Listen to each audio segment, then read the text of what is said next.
उज्जैन में 12 साल की नाबालिग बच्ची के साथ शर्मनाक रेप की घटना। तो क्या अब रेप की घटना के इस आरोपी के घर पर चलेगा बुलडोजर? बड़ा सवाल है ये, क्योंकि मध्य प्रदेश में बीजेपी के जो अध्यक्ष हैं वीडी शर्मा, उनका कहना है कि आरोपी के घर पर भी बुलडोजर चलेगा और उसकी जान पर भी बुलडोजर चलेगा। यानी मध्य प्रदेश की सरकार ने जो फांसी की सजा का प्रावधान किया है, इस तरह के जो जघन्य अपराध हैं महिलाओं के खिलाफ, लड़कियों के खिलाफ, नाबालिग लड़कियों के खिलाफ, इस तरह के अपराध में फांसी की तक सजा का प्रावधान है। देखिए, कार्रवाई नहीं हुई। इस प्रकार की दुर्भाग्यजनक घटना कहीं भी हो, किसी की भी सरकार हो, कोई भी हो, ऐसे लोग कलंक हैं समाज के ऊपर और ऐसे लोगों को किसी भी कीमत पर न बख्शा जा सकता और न बख्शा गया है।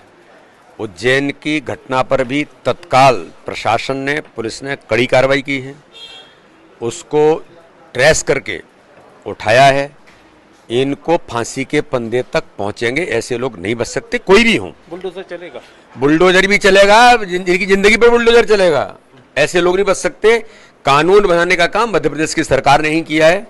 ये पहला राज्य मध्य प्रदेश है जिसने फांसी की सजा का प्रावधान किया है, तो ऐसे लोगों को किसी भी हालत में नहीं छोड़ेंगे। और यही कहना है वीडी शर्मा का कि बुलडोजर घर पर चलेगा और जान पर भी बुलडोजर चलेगा, यानी फांसी की सजा तक होगी और इसके लिए पुलिस उस तरह के साक्ष्य जुटाएगी, इस तरह का प्रोसिक्यूशन काम करेगा। लेकिन इस मुद्दे पर फिलहाल राजनीति भी चल रही है, क्योंकि कांग्रेस का कहना है कि वो सरकार, वो पुलिस जो कह रही है कि फांसी की सजा दिलवाएगी, वो बीजेपी की सरकार और उसके नेता अगर कह रहे हैं कि बुलडोजर चलेगा घर पर, उस पुलिस ने आखिर तफ्तीश करने का काम अच्छे से क्यों नहीं किया? ये आरोप लगा रही है कांग्रेस। कांग्रेस का सीधा आरोप है कि जब 12 साल की नाबालिग लड़की के साथ शर्मनाक तरीके से रेप की इस घटना को अंजाम दिया गया, सोमवार के दिन सुबह ये घटना हुई, उसके बाद गुरुवार को जाकर पुलिस ने कहा कि हमने आरोपी को पकड़ लिया। लेकिन इन 3 दिनों में जिस तरह के बयान आए पुलिस की तरफ से और पुलिस की तरफ से जो इस पूरे मामले के इन्वेस्टिगेशन, जांच के बारे में जो बातें कही गई,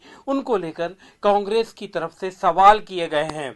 और यही वजह है कि फिलहाल रेप की घटना के इस जो पूरी जो शर्मनाक घटना है, इसको लेकर मध्य प्रदेश की सियासत विधानसभा चुनाव के पहले गरमाई हुई है।